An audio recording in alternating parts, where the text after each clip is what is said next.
Hello दोस्तों, welcome to your educational channel. जैसा कि हमने कहा था कि 10 दिनों में या 10 से 1-2 दिन अगर ज़्यादा हो जाए तो हम आपका जो 10 यूनिट है, 10 यूनिट के जो एमसीक्यूज है वो कंप्लीट करवा देंगे। इसी क्रम में जो हमारा अगला टॉपिक है वो है रीतिकाल। कोशिश करेंगे कि हम रीतिकाल के बहुत सारे प्रश्नों को यहाँ पर सॉल्व करें। डिटेल में हम उनका नहीं बताएंगे, हम केवल प्रश्न बताएंगे आपको और उनका उत्तर बताएंगे।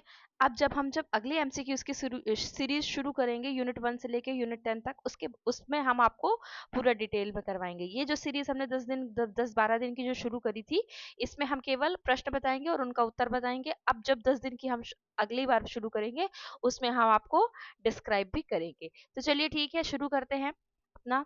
तो हम देखते हैं सबसे पहले हम देखेंगे कि जो आपका रीतिकाल है, रीतिकाल को श्रृंगाल काल किसने कहा है। ठीक है, यहीं पर हम प्रश्न देखते जाएंगे और यहीं पर उत्तर देते जाएंगे।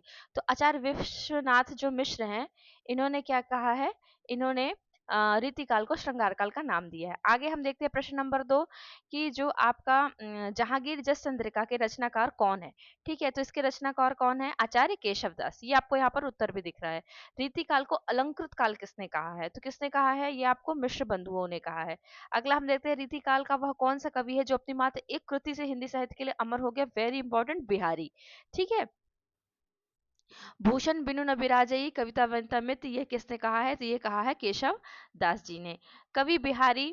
ठीक है, प्रश्न नंबर 6वां, कवि जो बिहारी कवि है वो क्या है, रीति सिद्ध, रीतिबद्ध, ऋतु मुक्त। तो हम सभी जानते हैं कि वो रीति सिद्ध के काव्य धारा से संबंधित कवि हैं।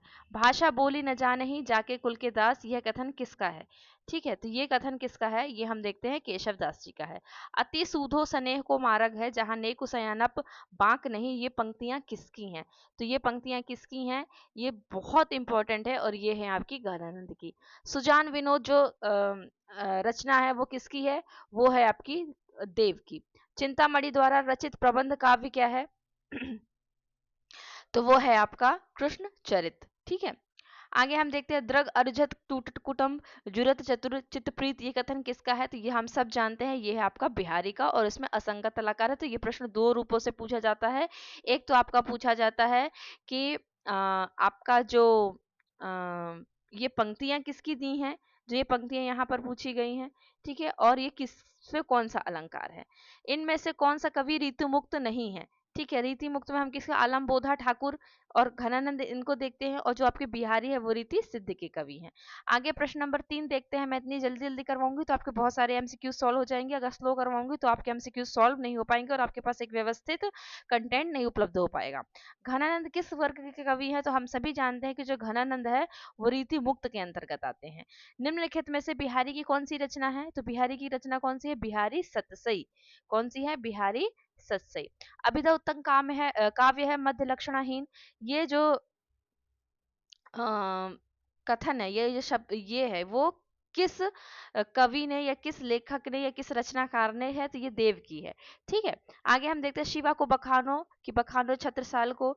इसमें शिवा का अर्थ क्या है, तो शिवा शिव जी। ठीक है, यह शिव जी ने, मतलब जो छत्रपति शिवाजी थे उनके लिए भूषण कवि ने कहा था।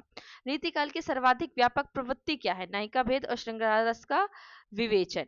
ठीक है, भूषण के ग्रंथों में जो अलंकार निरूपक ग्रंथ है वो कौन सा है, तो वो है आपका शिवराज भूषण। इसमें 105 अलंकारों की जो चर्चा है वो की गई है। वियोग श्रृंगार का प्रधान मुक्तक कवि है, कौन है बताइए वियोग श्रृंगार का, तो हमको सबको पता है कि घनानंद।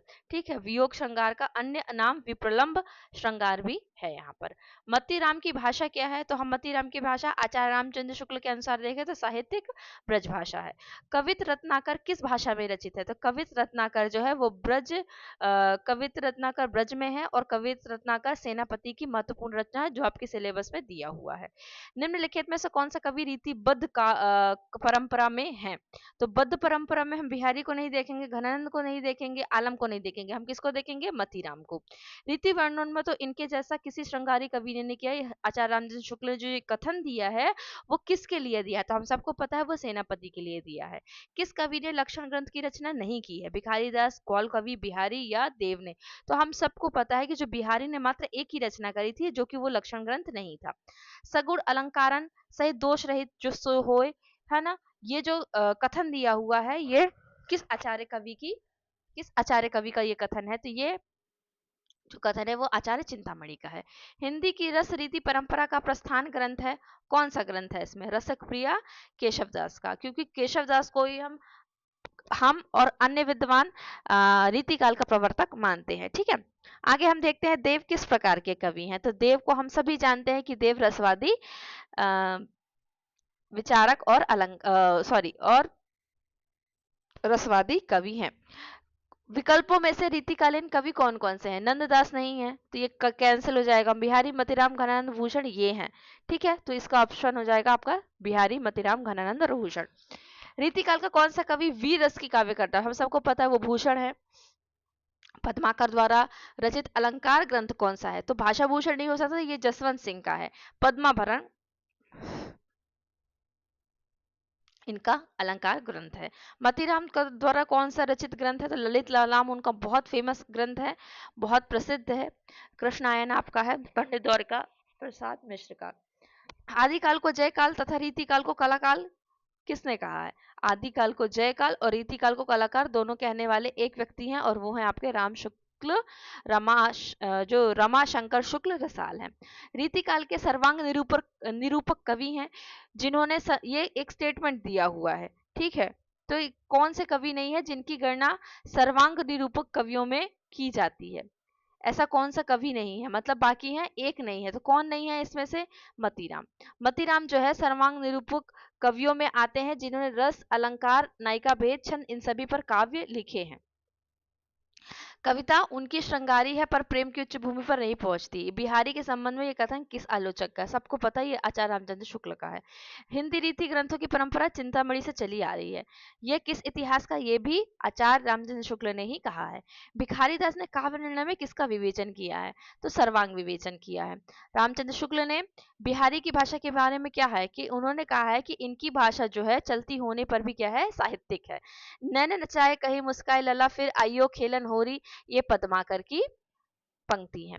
वृंद सतसई की विषय वस्तु क्या है? तो हम सबको पता है कि उसकी जो वृंद है वो नीतिकार रीतिकाल में जाने जाते हैं। कुंदन को रंग फीको लगे झलके अति अंगेनी चारु गोसाई किस कवि की है? तो ये मतीराम की है।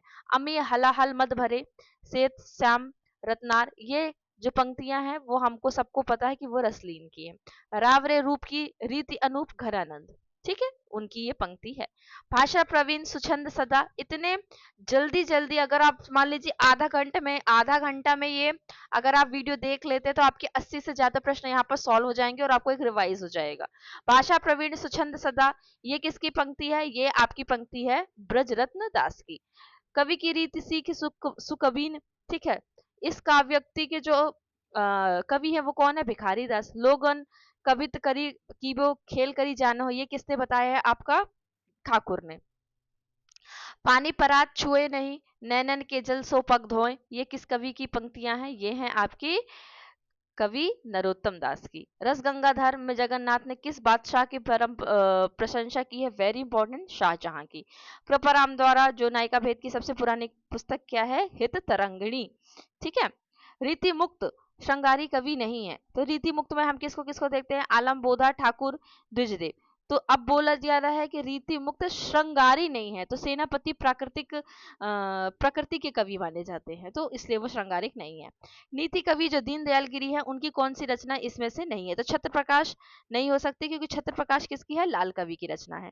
अधर मधुरता कठिन कूच तीक्ष्णता त्यों, है ना, ये जो दोहे हैं किस आचार्य कवि ने काव्य रसिक को प्रभाषित किया है? तो ये किया है भिखारी दास ने। नाना प्रकृति के नाना रूपों के साथ केशव के हृदय का सामंजस्य कुछ भी न था, ये किसने बोला है? ये रामचंद्र शुक्ल ने उनके बारे में कथन कहा है। रीतिकाल के किस कवि ने अपनी कविताओं में ऋतु और त्योहारों के साथ जीवन की खूबसूरती के साथ मिलाया है? अगर यहाँ पर अगर प्रकृति की ऋतुओं की बात चलती तो या तो पद्माकर या तो सेनापति, तो यहाँ आपका उत्तर होगा पद्माकर। ते सेवन जो बन मिले भेद न जाने जात, ये जो दोहे हैं नायिका की किस अवस्था का वर्णन किया गया है? तो इसमें वर्णन किया गया है वया संधि का। और ये जो सारे प्रश्न हैं अभी तक मैंने आपको जो 54 प्रश्न हल करवाए हैं, ये सभी प्रश्न जो हैं आपके पूछे गए प्रश्न हैं। रचना काल के अनुसार कवियों को जो सही अनुक्रम है वो लगाइए। तो सही अनुक्रम में आपका आएगा सबसे पहले चिंतामणि, जो प्रवर्तक माने जाते हैं, आचार्य रामचंद्र शुक्ल ने उनको प्रवर्तक माना है। उसके बाद महाराज जसवंत सिंह, फिर देव, फिर अंत में भिखारी दास। लिखन बैठी जाकी सब गही गही गरब गरूर, है ना। इस दोहे में सभी का जो अर्थ है वो क्या है, ये प्रश्न पूछा जाएगा है। चित्र यानी नायिका के समान। गीति संग्रह जो एक रचना है उसके रचनाकार कौन है, तो वो है आपके रसनिधि। उनका जो वास्तविक नाम था वो पृथ्वी सिंह था। राम और सीता के विवाह के अवसर पर किस कवि ने मिथिला में स्त्रियों से गारी गीत गवाया है, ये आपको पूछा गया प्रश्न है और इसका उत्तर है केशवदास। राजनीतिक रूप से रीतिकाल मुगलों के शासन के वैभव का स्वरूप में कैसा काल रहा है, तो कैसा काल रहा है, अगर हम रीतिकाल में देखें तो चरम उत्कर्ष के बाद ह्रास और पतन का युग था। है रथ पालकी गयन ग्रह ग्राम चारु, ठीक है, ये पंक्ति किस कवि की है, तो ये किस कवि की है, पद्माकर की है। सावन आवन हेरी सखी मन भावन आवन चोप बिसेखी, है ना। इस सवैया में जो विरहणी नायिका है किस मन स्थिति का उसका जो वर्णन है वो किया गया है, तो मार्मिक वर्णन किया गया है, मार्मिक स्थिति का। डॉक्टर पीताम्बर दत्त वर्थवाल के अनुसार रामचंद्रिका क्या है, तो वो क्या है, फुटकर कविताओं का क्या है, संग्रह है। रीति मुक्त कविता की प्रमुख प्रवृत्ति क्या है, कि वो स्व अनुभूति और स्वच्छंदता से प्रभावित है। सिख सिखाए न मानत है बर ही बस संग सखीन के आवे, ठीक है। तो इसमें पूछा गया है सवैया में कि नायिका सखी का कौन सा भाव इसमें व्यक्त हुआ है, तो इसमें उपलम्ब व्यक्त हुआ है। पीर भरो जिन जिय धीर धरे नहीं कैसे रहे जल जाल के बांधे, स्त्री की किस मनस्थिति का वर्णन हुआ है, तो इसमें दुखातिरेक वर्णन हुआ है। किस कवि ने सतसई की रचना नहीं की है, तो राम सहाय ने की है, मतीराम ने की है और चिंतामणि ने नहीं की है, अमीरदास ने की है। ये प्रश्न पूछा गया था नेट में। कालक्रम की दृष्टि के अनुसार ग्रंथों का सही अनुक्रम लगाएं, तो हम सबसे पहले देंगे रस रहस्य कुलपति मिश्र की, भाव विलास देव भिखारी दास काव्य निर्णय, और जगत विनोद आपकी रीतिकाल के है, नाम मुझे अभी याद नहीं आ पा रहा, ठीक है। आगे हम देखते हैं कि जो आपके बिहारी सतसई है ना,